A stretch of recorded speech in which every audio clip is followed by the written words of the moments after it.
Hello beautiful person, Bree Cheyenne checking in. Welcome back to my YouTube channel if you're welcoming back, and if you're new here, hi, I'm Bree. Welcome to my channel where we talk about all things crime, mysterious, and things that are just creepy. So if that sounds like something you like or something you might like, then hopefully you enjoy this video and more to come. I don't do really long intros, so that's all I'm going to say for you guys, and go ahead and jump right into it. In November of 1988, a 17-year-old Japanese high school student was abducted and brutally assaulted over a period of 40 days. The details of what happened to this girl while she was held in captivity are heart-wrenching, and the results of her trial are even more rage-inducing. I feel like I need to state a trigger warning, disclaimer, like something here, because the details of this case are not for the faint of heart, I promise you. So, if you are going to continue to listen, prepare yourself. I swear to God, after I read this, like, the details of this case disturbed me for weeks. Like, the fact that people could even do this.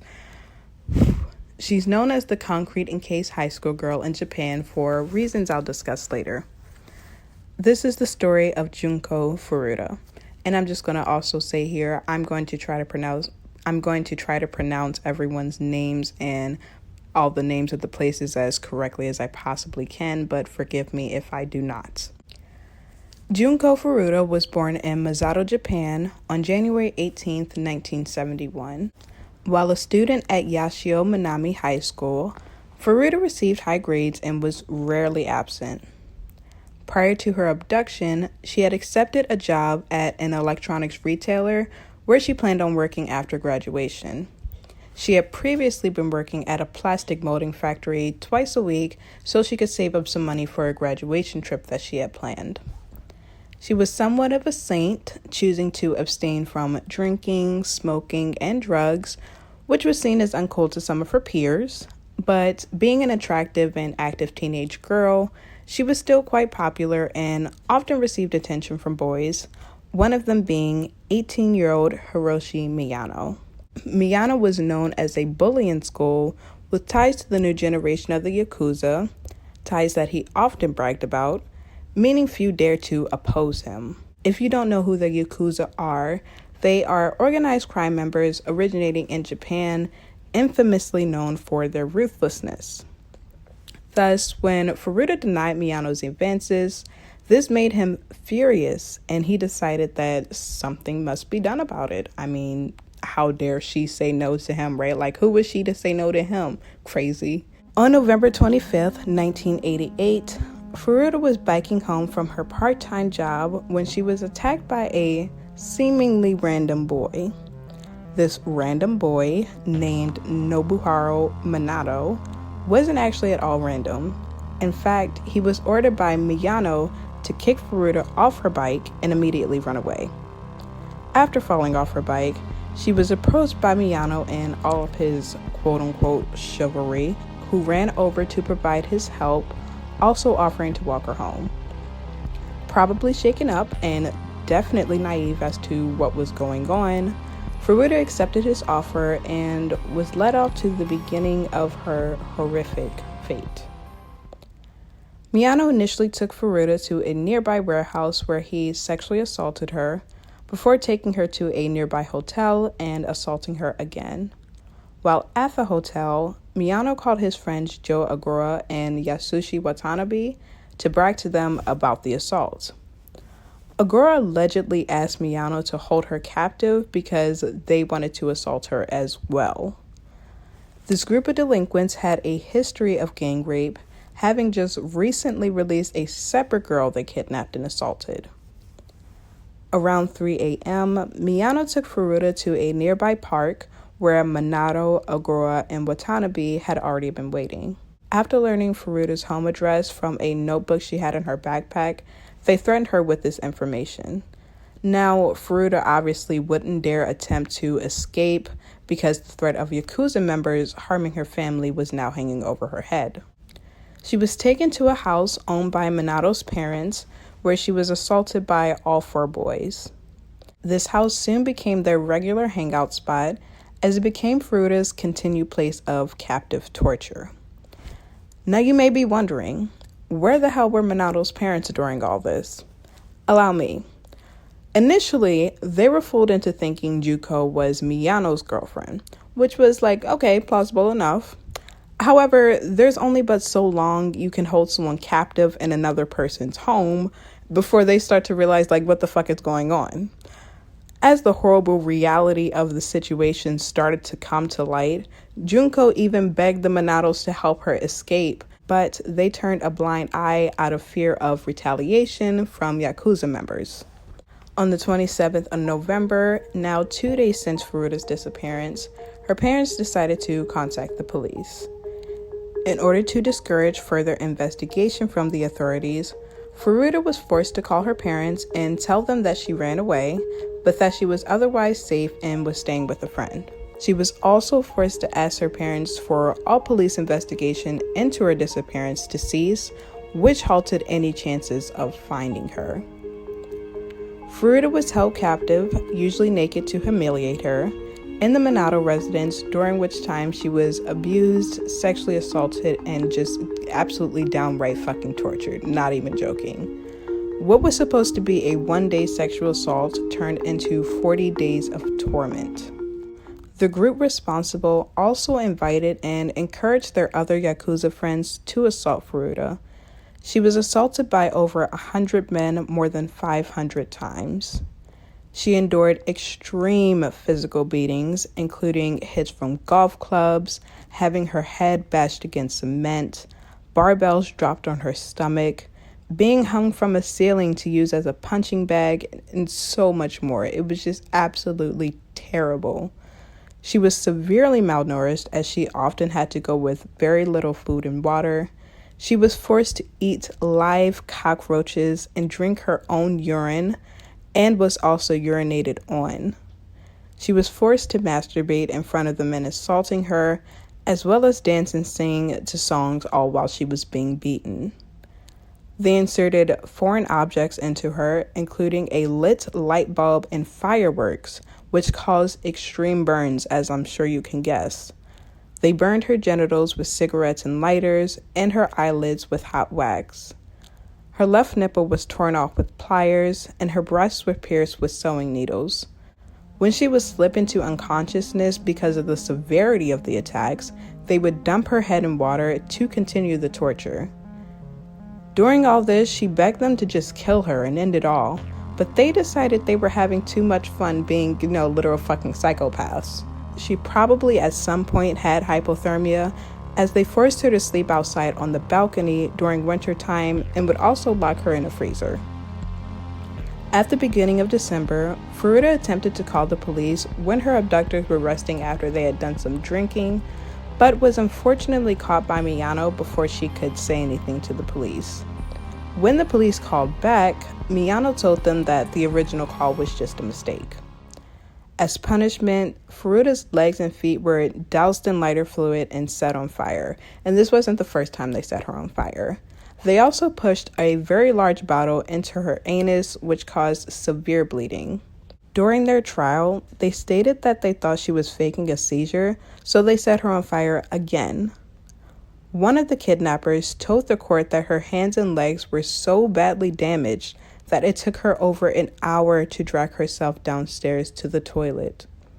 Speaking of her bladder, the vicious attacks eventually caused her to lose all bladder and bowel control, which resulted in her soiling the carpet. This only angered her abductors more and caused even more beatings. Her stomach could no longer digest food or drinks due to her internal injuries, and she just vomited anytime she tried, which again led to the same result as the previous statement. She became unable to handle objects with her hands because her bones were so badly smashed with weights and her fingernails were cracked. By December, her body was so severely crippled and she was literally fighting for what little life she had left in her. Her body began emitting a rotting smell that caused the 4 boys to lose sexual interest in her.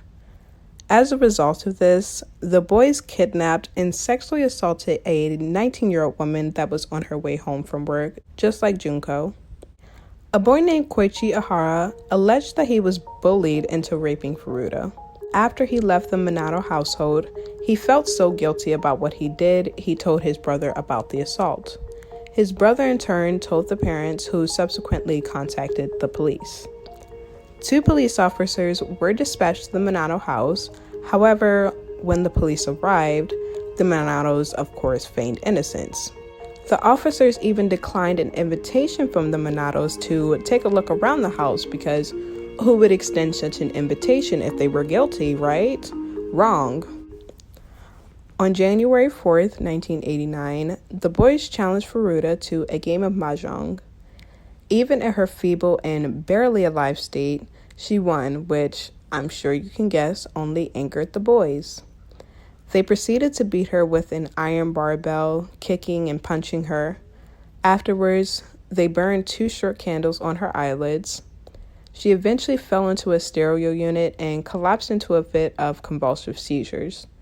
Since she was bleeding so profusely and pus was emerging from her infected burns, the boys covered their hands in plastic bags because they just didn't want to get that on them. This case, man. And they continued to beat her while dropping an iron exercise ball onto her stomach. They poured lighter fluid onto her body and once again set her on fire. Furuta did her best to put the fire out, but gradually became unresponsive. After 2 hours of torment, Furuta later succumbed to her injuries and passed away. No more than 24 hours after her death, it was Nobuharu Minato's brother that called to tell the boys that Furuta appeared to be dead. The group decided to wrap her body in blankets and put it into a travel bag. From there, they put her into a 55-gallon drum and filled it with wet concrete, hence why she's known as the Concrete-encased high school girl. At 8 p.m., they loaded and eventually disposed of the drum in Koto, Tokyo. On January 23, 1989, Hiroshi Miyano and Joe Agura were arrested for the sexual assault of the 19-year-old woman who they kidnapped in December. On March 29th, 2 police officers came to interrogate them.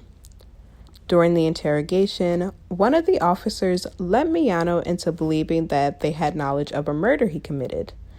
Believing that Joe Agura told police what they had done to Furuta, Miyano confessed prematurely and told them where to find Furuta's body. The police were completely taken aback by this confession, as they had been referring to the murder of a different woman and her 7-year-old son that had occurred 9 days prior to Furuta's abduction. Nonetheless, they located the drum containing Furuta's body the following day, and her body was positively identified via fingerprints. On April 1st, 1989, Joe Agura was arrested for a separate sexual assault and subsequently rearrested for Furuta's murder. Yasushi Watanabe, Nobuharu Minato, and Minato's brother were also arrested. Some of the accomplices officially identified via DNA on Furuta's body included Tetsuo Nakamura and Koichi Ahara, the latter being the one who felt so guilty he told his brother about what happened. Both were charged with rape. The 2 officers that failed to check the Minato's residence after being contacted by Ahara's parents faced considerable backlash from the community. Had they accepted the invitation to search the house, Furuta would have been found 16 days into this horrific experience and maybe could have possibly recovered from her injuries. They were both subsequently fired for failing to follow procedure. Despite the shocking brutality of their crime, the identities of the boys were sealed by the court as they were all considered to be underage by Japanese standards. This really blows my mind because Hiroshi and Joe were 18 years old, Watanabe was 17, and Nobuharu was 16. Their identities were exposed by journalists from the, I'm so going to pronounce this wrong, but Shukan Bunshan magazine, oh, that was so wrong, who stated that given the severity of the crime, they didn't deserve to have their identities kept anonymous. And no, they do not. I absolutely agree. People need to know who these people are. All 4 boys pled guilty to committing bodily injury that resulted in death rather than murder. Because of Japan's gear towards rehabilitation for juvenile offenders, they received rather lenient sentences. In July of 1990, Hiroshi Miyano was sentenced to 17 years in prison. He appealed his sentence, but that backfired when he got sentenced to an additional 3 years in prison. According to Wikipedia, Miyano's mother reportedly sent Furuta's parents 50 million yen, or 425,000 in US dollars, after selling their family home. However, a separate article I read by Film Daily Co. stated that not a cent went to the Furutas, but rather to Nobuharu, Watanabe, and Joe when they were released from prison.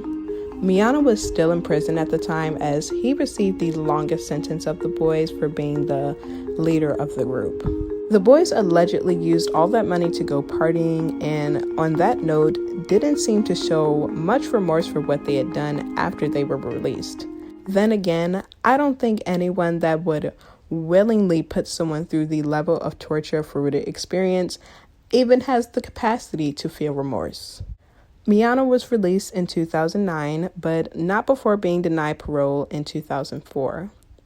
Upon his release, he changed his name to Hiroshi Yoyokama.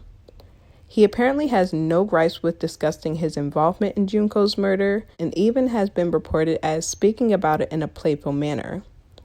In January 2019, he was rearrested for fraud, but later released due to insufficient evidence.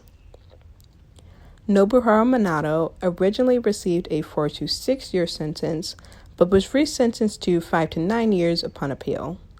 Unfortunately, his parents and brother were not charged at all.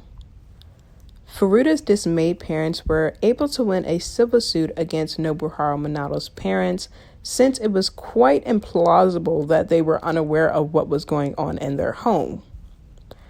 After his release, Minato changed his name to Shinji Minato. According to Wikipedia, he reportedly moved in with his mother and hasn't worked since. Another article I read stated he allegedly worked as a brief Muay Thai player before quitting after being verbally harassed, rightfully so, by disgruntled spectators who realized who he actually was. In 2018, Shinji was arrested again for attempted murder after beating a 32-year-old man with a metal rod and slashing the back of his neck with a knife. Fortunately, the injuries were not life-threatening, and when questioned, Minato actually admitted to the offense, adding that although he did stab him, he did not intend to kill him. He allegedly moved out of his parents' home and got married, later having a baby girl with his wife. After I read that, I was just like, I wonder if he's felt any remorse knowing how savagely he participated in the murder of someone's daughter now that he has one of his own. But that just brings me back to my comment earlier. It's like, can he even feel remorse? He and his wife have reportedly divorced since then, with her retaining custody of their daughter, thank God. It seems as if he just, bounces around until someone inevitably figures out his real identity. Even in reference to his last offense, Japanese news outlets still refuse to identify him by his real name, presumably to still keep his new identity as concealed as possible. In fact, a lot of the information regarding all of their lives after prison, what little there is regarded as alleged and reportedly, also presumably because of this reason. But I say fuck that. His name is Shinji Minato. After serving an 8-year sentence in August 1999, Joe Agora changed his name to Joe Kamisaku. He has reportedly boasted about his role in Furuta's kidnapping and murder since being released from prison. He's listed as the ringleader per some sites, but it would appear to me that Hiroshi Yoyokama was leader. This would make sense to me as well, since Hiroshi received the longest sentence. In July of 2004, he was arrested again for assaulting Takatoshi Isono, an acquaintance he thought a woman he was attracted to had taken some interest in. After tracking Isono down, beating him, and shoving him into the trunk of his car, Kamisaku drove to a bar his mother owned, where he allegedly beat Isono for an additional 4 hours. Aside from the lack of sexual assault, sounds eerily familiar, no? Someone clearly was not rehabilitated. A note made by law professor Takeo Tishimoto was given that Kamisako served 8 years of a 5 to 10 year sentence, his behavior in prison apparently wasn't that good. During that trial, the prosecutors alleged Kamisako threatened to kill Isono, adding that he'd done it before and knew how to get away with it. Kamisako admitted that he did beat Isono, but said that the claim about having killed someone before was not true. He was sentenced to 7 years in prison for the assault on Isono and has since been released. Kamisaku's mother allegedly vandalized Furuta's grave because, according to her, she had quote-unquote ruined her son's life. I guess her tiny, grooveless brain has convinced her that Furuta somehow forced them to kidnap and assault her. What? Kamisaku reportedly blew his father's savings on luxury goods, which was intended to be provided as restitution to Furuta's family. Yasushi Watanabe received an original sentence of 3 to 4 years, which was converted to an 8-year sentence. He changed his name to Kojo Sato and seems to be the only one that hasn't reoffended from what I could find at least. The details of Furuta's murder and assault were so excruciating that a spectator in the gallery fainted upon hearing them. Furuta's mother also reportedly had a mental breakdown that required psychiatric treatment upon hearing the details of her daughter's fate. Junko's funeral was held on April 2nd, 1989.